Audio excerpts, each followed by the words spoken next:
Aye, and then I will call to order the meeting of Tuesday, June 17th, 2025 of the Bedford Town Board. If you would please rise if you are able to pledge allegiance to the flag. I pledge allegiance to the flag of the United States of America and to the republic for which it stands, one nation, under God, indivisible, with liberty and justice for all. So we are going to start our,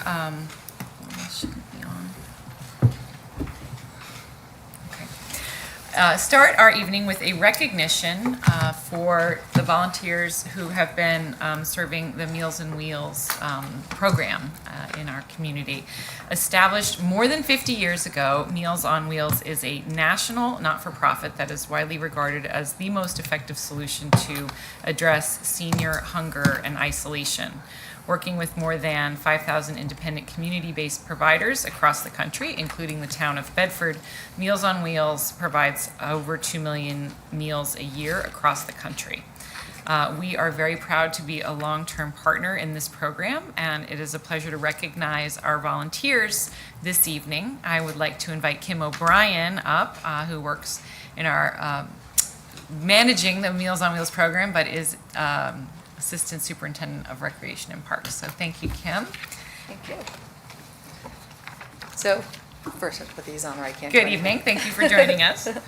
First, I'd like to thank Supervisor Calvis for inviting us and the town board for acknowledging our volunteer drivers for our Meals on Wheels program.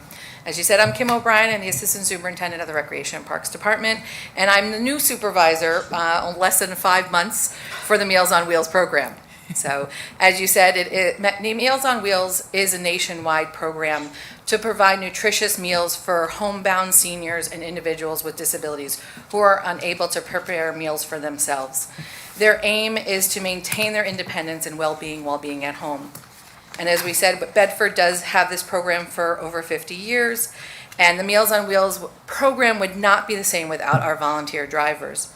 Bedford relies on volunteer drivers on a daily basis and on Fridays to deliver weekend meals. That's over 15 runs a week we make to people's homes. Bedford's volunteer drivers take on weekly shifts to deliver meals on one of our 3 hamlets.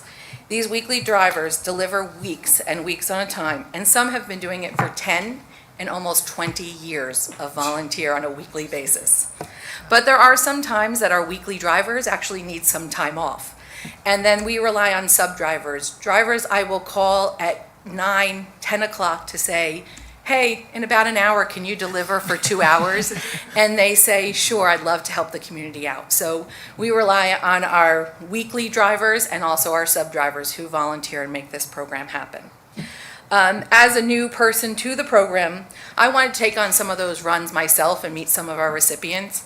And in doing so, I realize how much our recipients have come into connections with our drivers. They feel cared for, listened to.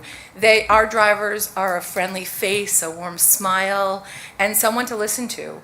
I went out and spoke to them, and one driver told me about one of her drivers coming at the holiday time to sing carols with friends. And how when someone's cable box wasn't working, our drivers went in to help. And how when someone's light bulb went out, they changed it. You can hear multiple stories about how our drivers have not just delivered meals, but have actually made a point and a difference in these seniors' lives. So I thank them for that. I also want to mention that in addition to some of our resident volunteers, we actually do also work with ARC of Westchester to deliver on some of our meals as well. So we do have that as well. In doing this, I couldn't pinpoint when the town of Bedford started their meal delivery service, but I remember as a kid, almost 50 years ago, being in the car with my mom and delivering Meals on Wheels around town. And I can remember some of the households to this day that we went to. So it's been around for quite some time in Bedford. Hate to age myself there. But I was going to say, that's not possible. Thank you. And out there, if anyone's interested in becoming a Meals on Wheels driver, either full-time or part-time, please call us at the Recreation Office. We're always happy to have volunteers. And if you know a homebound senior who's unable to prepare meals for themselves, have them reach out to the Recreation and Parks Department and find out if they are a candidate for our program. So I want to thank you again, the town board, for acknowledging our Meals on Wheels volunteers. We were lucky enough to have just a few of them come with the summertime. We do have a lot on vacation, but would you like to call them up now? Yes, please. Okay. So I think we Can I have a have few of our Meals on Wheels recipients that are here? Come on up, so here Ellen can. with us. I think we have Ling Lu, Monique Clares, okay, Monique Clares, and we have Barry Haytoff. So thank you very much. Let's give them a warm round of applause. Let's see. Have some certificates. Here, come on this way. Yeah, you guys. All right. Yeah, sure. Tell me where I have. Oh. Thank you very much for all your help and service. Good to see you again too. Thank you for coming. And Monique, it's you. Thank you so much for all that you do. And Barry. Thank you very much. You. And then we have some tote bags for you all. And then I guess I can read the other names. We have, they're all on here? Yes. We will make sure that these people get their certificates as well. We have Mary Fry, Kathy Shepard, Pete Velasco, Joseph Hanasizowitz, Anna Ribeiro, Bill Taufik, Liz Ball Taufik, Sunera Rahman, Melissa Lennis. Or are these the subs? So some of them are outside, yeah. Okay, and her husband Mark, and Sophie Ruttenberg. I think, we got one more, and Francesca Lynch. Oh, and Jenny Weisberger. Okay, there we go, and Jenny Weisberger. So that is a lot of tremendous volunteering for isolated seniors. You were actually standing next to one of our oldest drivers who's been doing this for, we think, about 19 years or there's. Long-standing. Both fit. So, well, thank you, that's tremendous, and I'm sure you've developed great relationships over time. So thank you. Yeah, let's get started. No, Let's we see. would interaction for a moment. Thank you so much. This is your thanks for volunteering. Thank you so much. Yes, very much. You. We'll give you a bag, and, yeah, thank you so much. Thank you for the recognition, much appreciated. Thank you very much. All right, and you'll put, thank you. Good job, Kim.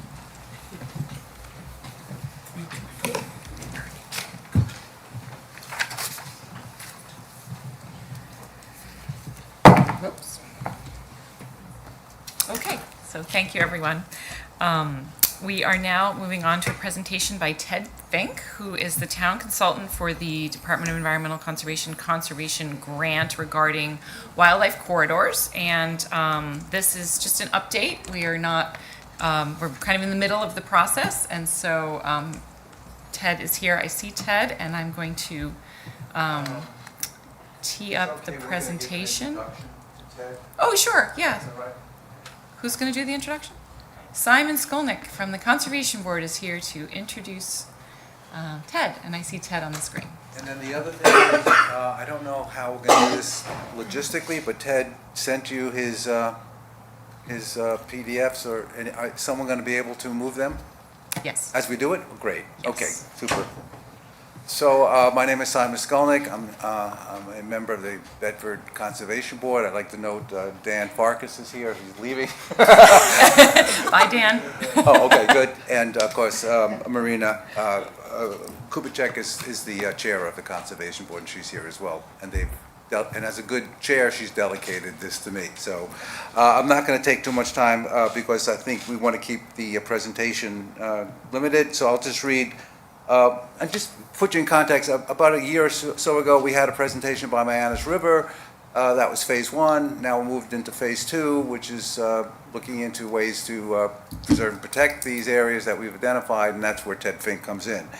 So Ted Fink founded his planning firm, Green Plan, 35 years ago, and he's been helping Hudson Valley communities with their planning needs far longer. Ted's certified by the American Institute of Certified Planners, and he taught environmental science and policy for 8 years at Marist University, and also taught land use planning at Bard College's Graduate School of Environmental Studies. He previously worked in the DEC's Region 3 office preparing plans and studies for the state and federal wild and scenic rivers programs and the state's coastal management program. His focus has been to help communities develop their own unique vision for conservation and development through comprehensive plan preparation and responsive land use controls. In addition to comprehensive planning, he prepares community preservation plans, open space plans, build-out and community impact analysis, environmental impact assessments, and land use controls such as zoning, subdivision laws, and specialized controls like conservation subdivision, ridgeline overlay districts, biodiversity conservation overlay districts, aquifer protection overlay districts, scenic protection overlay districts, transfer of development rights programs, intermunicipal agreements, wetland laws, and affordable housing regulations. Essentially, Ted has done it all, and we're very fortunate to have gotten him involved in this project. I also would be remiss to not let you know that in addition to Ted, Laura Heady, who's the New York State DEC person who's regulating our grant, is on the Zoom, listening in. And again, if you have any questions to Laura, she's there to answer them as well as Ted. So without further ado, I'm going to introduce, we'll have Ted take over. So thank you very much. Thank you, Simon. And thank you, All right. Laura, for joining us. And hello, Ted. Welcome. Thank you. Yes, hello, and good evening, everybody. And first of all, thank you, Town Board, for inviting me to give you an update on the Wildlife Corridor Grant Project. And also a thanks to Simon and to Marina for their, all the wonderful work that they do for the town as volunteers and the Conservation Board. That's certainly appreciated to have somebody like the two of them in charge here to shepherd this project through. So as Simon was saying, you can go to the first slide, I think, if you can get to there. Yeah, there we go. So first of all, the grant from the Hudson River Estuary Program was provided about 2 years ago, and that enabled the first phase of a two-phase project to begin, and that was simply to identify wildlife corridors and habitats in the town. And that was phase one, so that you knew where, based upon good science, exactly where areas that wildlife inhabit and how they move from habitat to habitat is possible in the town. So that's phase one. Phase two is the remainder, number 2, 3, and 4, which was first to conduct some scientific literature search on wildlife corridor management, to see areas where there were barriers to wildlife movements, and how municipalities throughout the nation have dealt with this sort of thing. It is a rather unusual thing. There's not a lot of literature out there, but certainly there have been federal, state, and local agencies that have tackled this issue, and in various areas around the country. And so that was the second part of it. The third one was to create a draft zoning, not adopted zoning, but a draft zoning with various options that exist under New York State town law for preserving areas of both wildlife movements as well as protecting their habitats. And that would include the development of a zoning overlay district in accordance with the town comprehensive plan. The fourth one was, once the draft was developed, to coordinate with all of the town's departments, the boards, commissions, and with various stakeholders. So that's the basic contract requirements. If you could just forward that to the next slide. There we go. So this is just a little update on each of those 4 tasks. Mianus River Gorge, they were awarded the contract to do the wildlife corridor identification and wildlife habitat identification. They presented their report last year, and I came aboard in the fall of last year. And so the work I've done so far on that has been to identify at least 32 different sources for wildlife corridor management, not only in suburban areas primarily, but in other contexts, because much of the literature that exists is for wildlife management in very large open spaces out west. A lot of it's been done in Wyoming and Oregon and California and places like that. The next one is I began work with Simon, with Marina, and coordinating with Jessica Youngblood, the planning director, about the various options for preserving areas for wildlife movements, protecting their habitats. So that's well underway. I've prepared a preliminary draft outline of some of the potential changes that I would recommend. And all of these must be consistent with the new town comprehensive plan. And so that's currently underway. And once we have a initial draft finished, then that's where we begin to talk with all the departments, boards, commissions, stakeholders, your municipal neighbors, and residents to roll it out basically and see what people think about the idea of regulating and possibly developing new regulations in the town that would apply to a wildlife corridor protection. Next slide, please. So I think the important thing here is that Bedford had a comprehensive plan that was almost 20 years old and undertook development of a new comprehensive plan, which was adopted by the town board back in April. So we have a really good example now of what are the sorts of policies that were adopted as part of the comprehensive plan. And it's important to consider that any changes that would be made to the town's land use controls, so if in fact there was a draft zoning regulation that was prepared that would change your existing zoning or any other section of the town code, that it be done in accordance with the comprehensive plan, which is a mandate that exists within New York State town law that requires all new land use controls to be consistent with the comprehensive plan that's been adopted. And so I pulled out two separate policies that apply directly to this project. One is Plan Policy Number 8, which I believe is on page 121 of the comprehensive plan.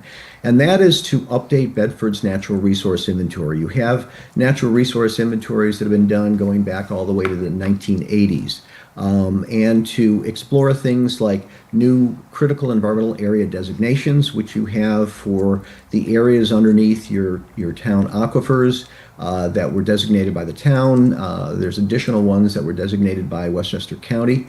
But the NRI also sets the basis for new or revised environmental regulations. And that's where Plan Policy Number 9 comes in.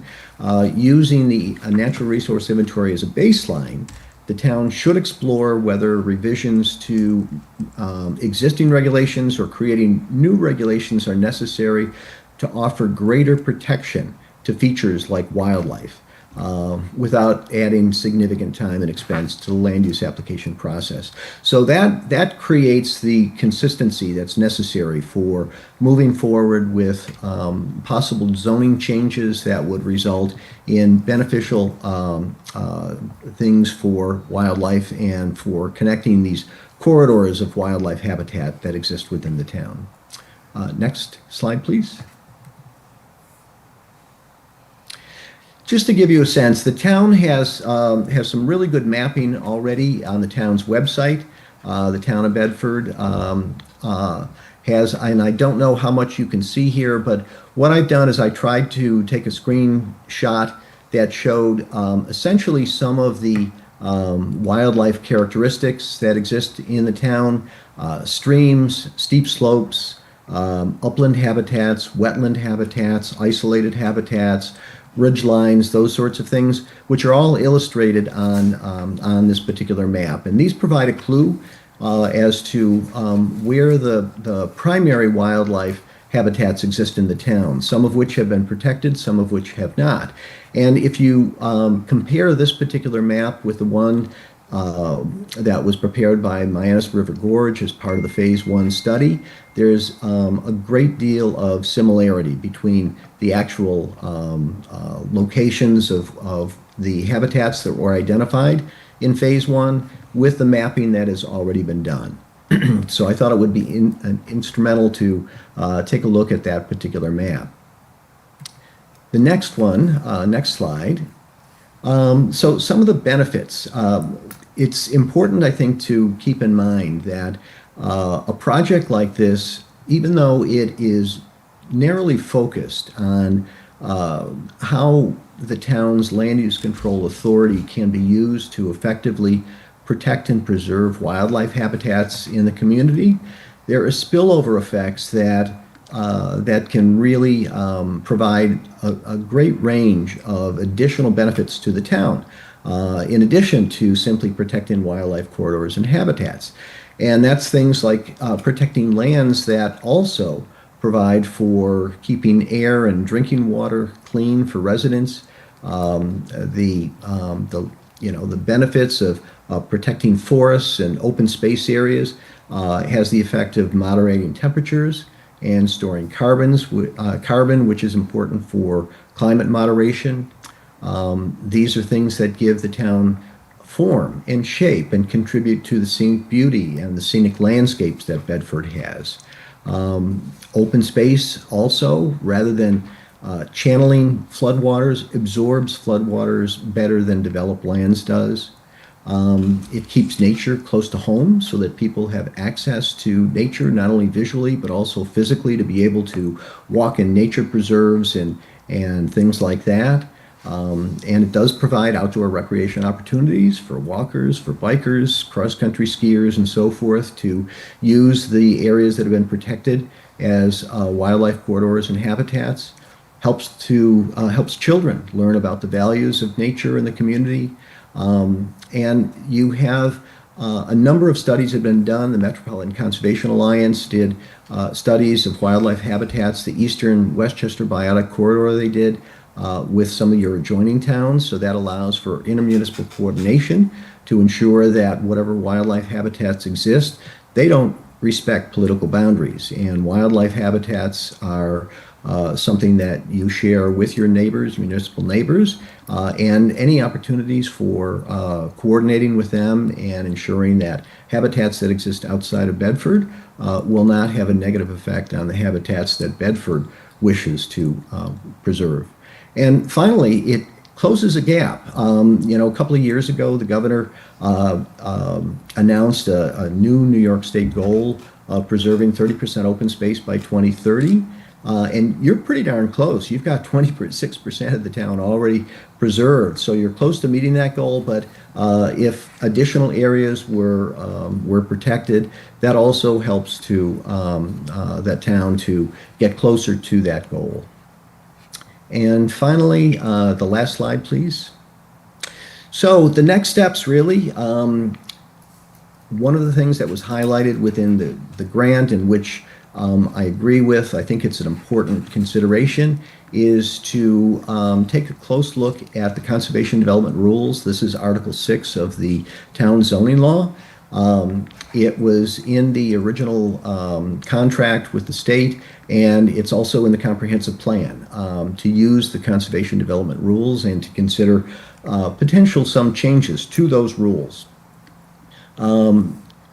Another additional area is to consider fencing rule changes to perhaps provide either new regulations or guidelines for fencing within the town. That was one of the things that Mianus River Gorge found to be much more widespread than they had understood when they started the project, was the degree of fencing that exists in the town. And that can present obstacles to wildlife movements.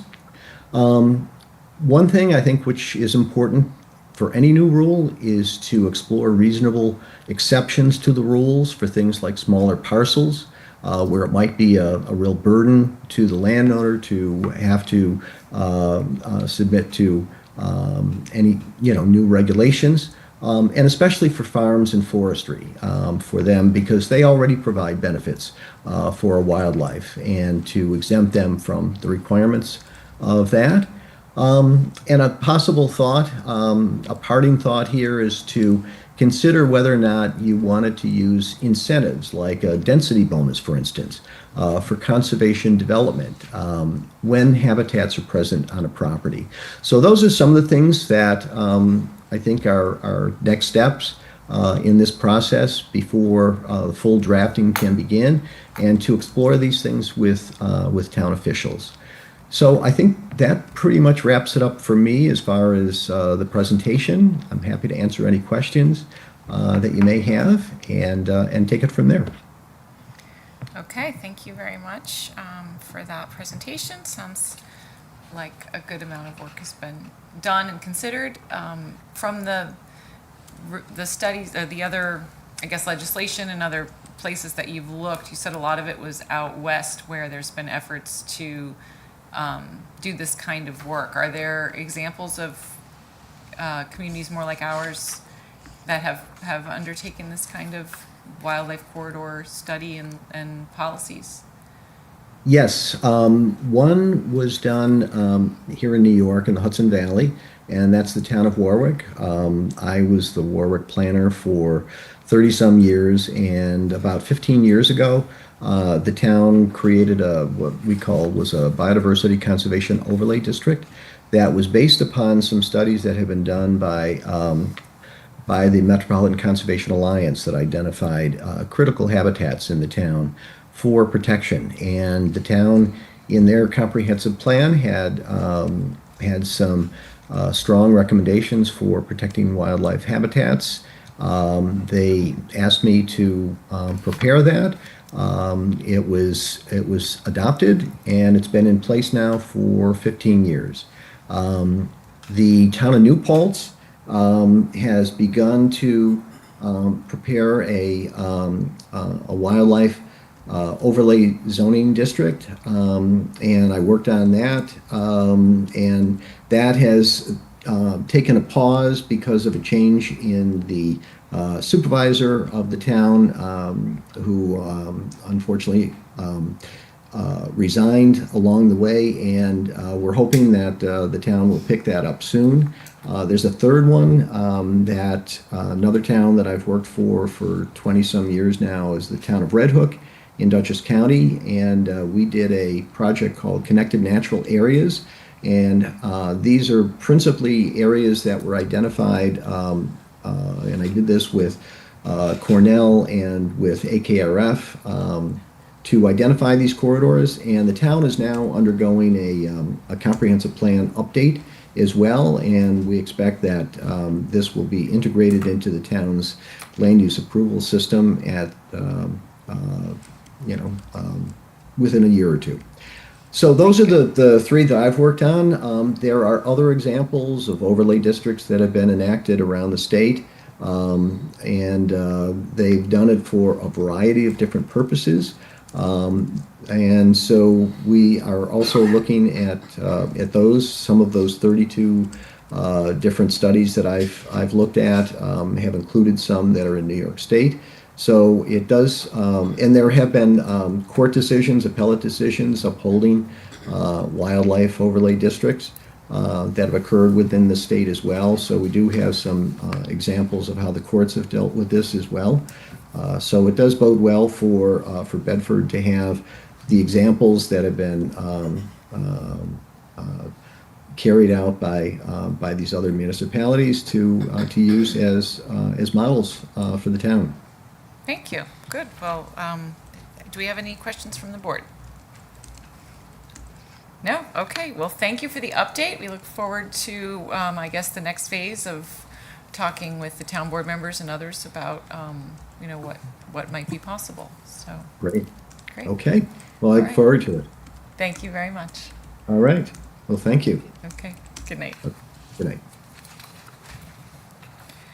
Okay, we will move on to our consent agenda. We have a request by Comptroller Keneally to approve the abstract of claims and paid priors in the amount of $1,282,452.88. Thank you, Marina and Simon. Number 2, acceptance of the monthly reports. Number 3, request by DPW Commissioner Kevin Wynn for approval of an amendment to the grinder pump easement and maintenance agreement for 156 Bedford Road, Katona.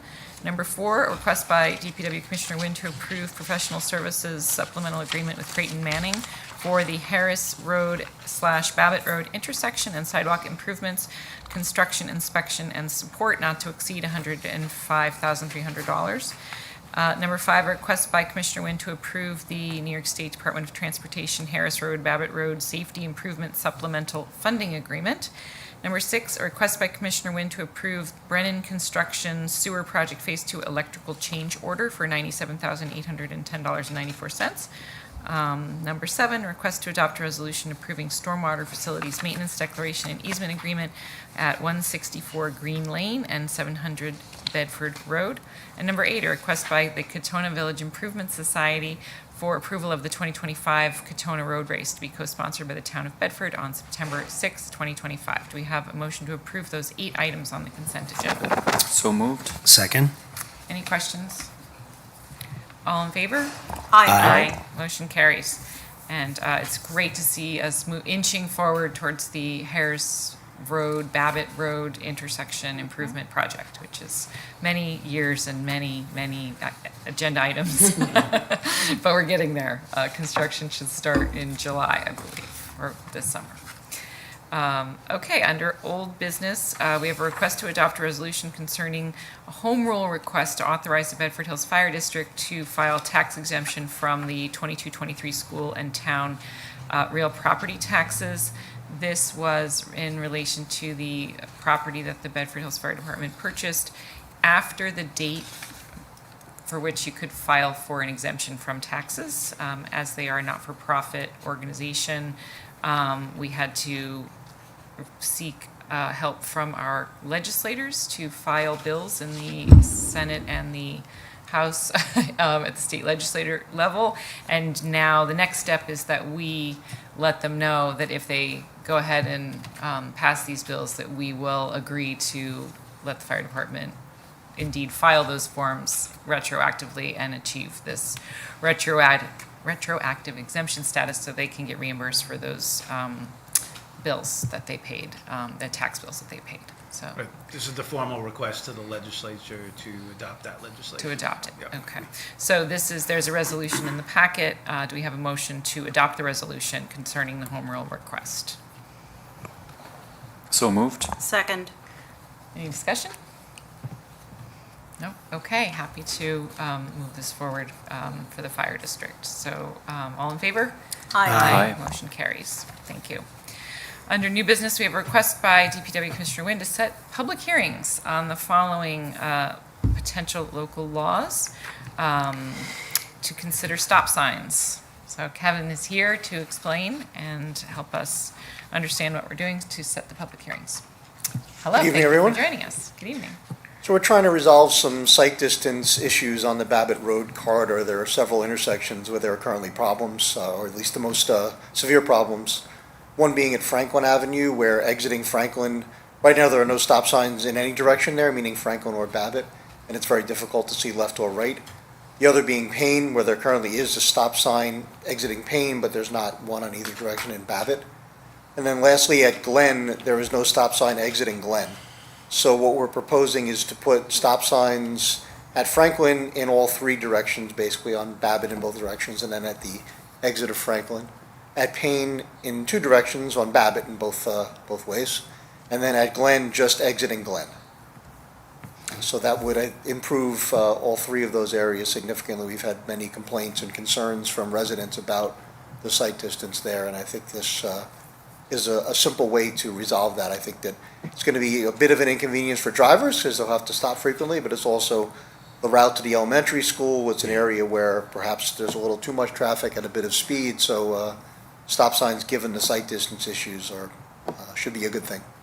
Great. So it's basically a request to set 3 public hearings, one for Franklin, one for Payne, and one for Glen. Okay, great. And, And Glen is the one where we moved back the street parking on Babbitt so that there was a little more visibility? Yes, That happened, okay. exactly, exiting Glen to the But right. now they actually have to stop to see the cars coming. Right, and it will also, the street. you can't park within 20 feet of a stop sign, so it'll clear that area a car length Okay. before the intersection as well, which will be an additional benefit. Okay, great. And we have had many recommendations to slow traffic down on Babbitt, so this could help achieve that. So, okay, good. So I guess, do we have a motion? I guess we'll do these each individually. Right, they should be done individually Okay. on the local laws. To set a public hearing for the proposed local law to put a stop sign on Babbitt Road and stop signs on Babbitt Road and Franklin Avenue for our next meeting on July 15th at 6 PM. So move. Second. All in favor? Aye. And then I'll make a motion to set a public hearing to consider stop signs on Babbitt Road at Payne Avenue for July 15th at 6:05 or I'll just say 6 o'clock PM. We'll probably just open them Yeah, all all. of them at 6. I would 6 think is PM, the best. okay. Do you have a second? Second. All in favor? Aye. Aye. And I'll make a motion to set a public hearing to consider a stop sign on Glen Road at Babbitt Road on July 15th at 6 PM. Second. All in favor? Aye. Okay, so on that date, we will hear from the public, and I guess we'll send out a notice, let people know that we're discussing this topic, and probably do some Google Earth driving around to show people at the next meeting what we're talking about. Sure, absolutely. Okay. And you have a draft of the local laws as well that was provided today. Yes, we do, thank you. Okay, thank you very much. Thanks, everyone. The public hearing is on the local laws, so. On the local laws, yeah, they are posted on here, so that's what the public hearing is related to. But we will also present visuals if we could, just. Yes, absolutely. Okay, but those aren't what we're passing. Thank you. So we have a request from Superintendent of Recreation and Parks Chris Soy to approve the purchase of a 2026 Ford F-550 dump truck at a cost of $105,684.72 to replace the 2012 Ford F-550 dump truck to be auctioned. Do we have a motion to approve? So moved. Second. Any discussion? All in favor? Aye. Motion carries. We have a request by the police department to approve an amendment to the Guard Hill Tower license agreement. This is in relation to their new communication system. It is a very tiny whip antenna that really can't be seen, and maybe a generator. It's actually on the ice dam, it's not on the tower itself. It's on Okay. the ice dam that's well below the tree level, so there is no. No visual visibility. impact. It'll Okay. be ground equipment and the whip antenna on the ice dam, so. Okay, best of both worlds. Improving communication for the police department, no visual impact to the community. Got it. Do we have a motion to approve this amendment? Motion to approve. Second. Any comments, questions? All in favor? Aye. Okay.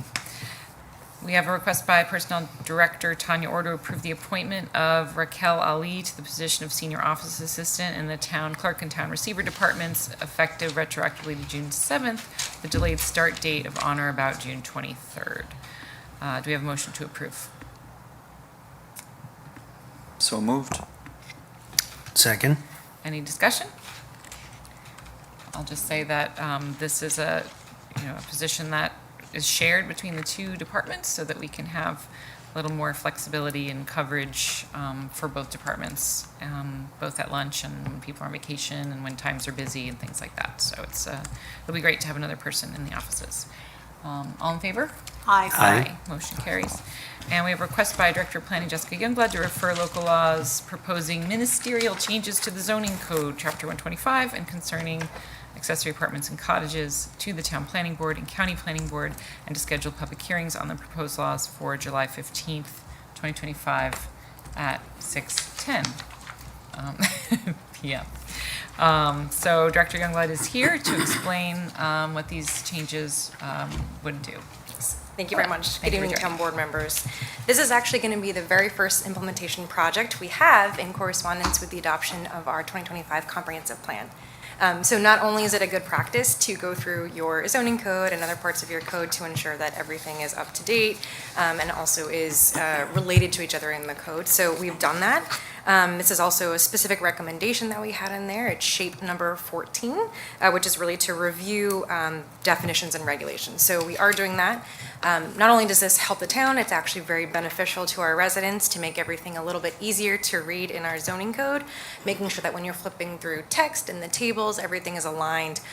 So hopefully it'll take a little bit of the kind of the jargon nature out of things and make it a little bit more user-friendly. So really, the entire zoning code amendments that have been prepared in local law form for you are to do that, to remove discrepancies, to make sure that there is alignment between the text and the corresponding tables.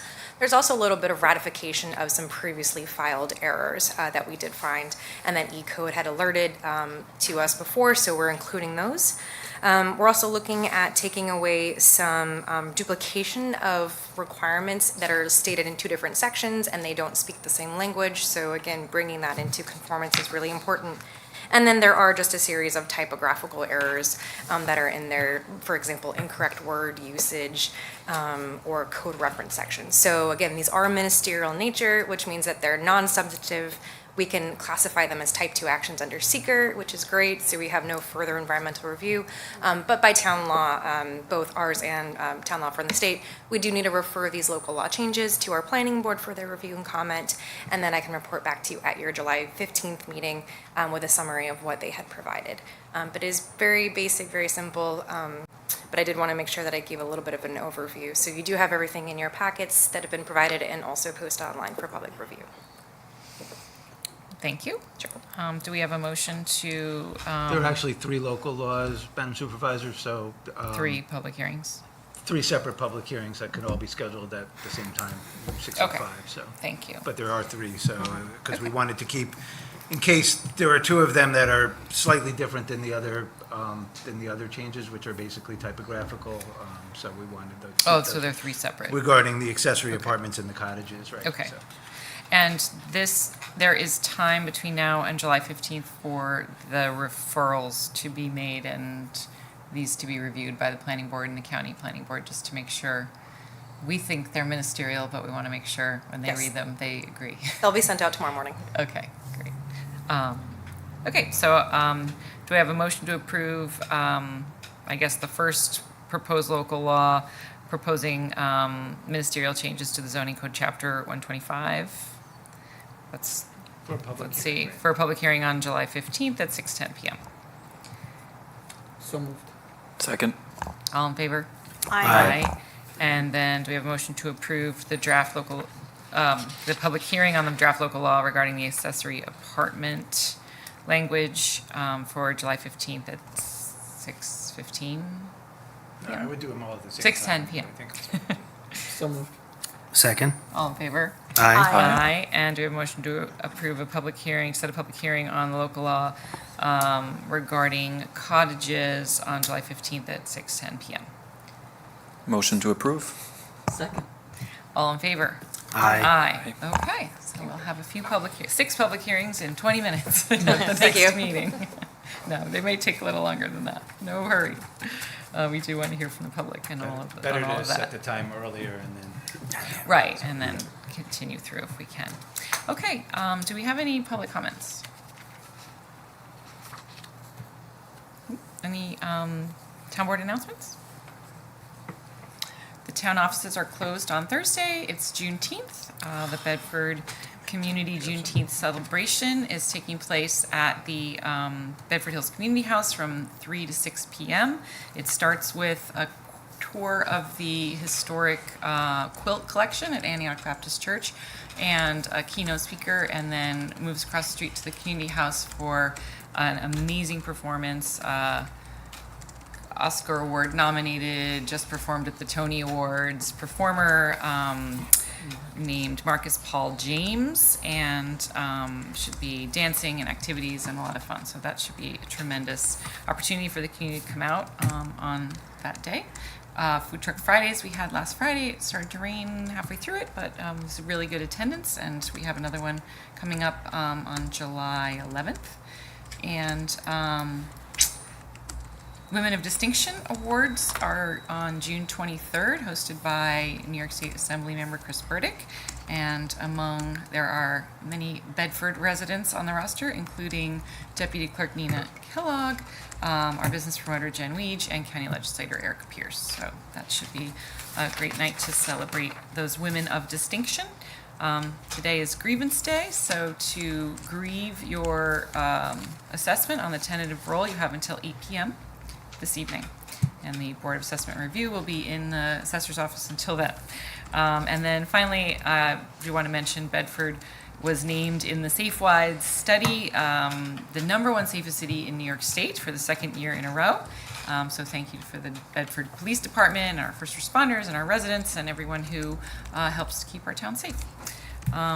Lisa is here, and we are going to go into an executive session for the purpose of conducting interviews, but I think Lisa wants to make public comment, so welcome. Hello. Oh, I was just waiting for. Oh, you're waiting for your interview. Okay, so Just we are going to waiting go for my into turn. an executive session. Okay. So we don't have to put you on the spot on the recording. Even better. Thank you for being know willing. everybody pretty much. So there being no further business, the business meeting is adjourned, and I'd like to make a motion that the town board go into executive session for the purpose of conducting interviews for committees. Second. All in favor? Aye. Aye. Okay.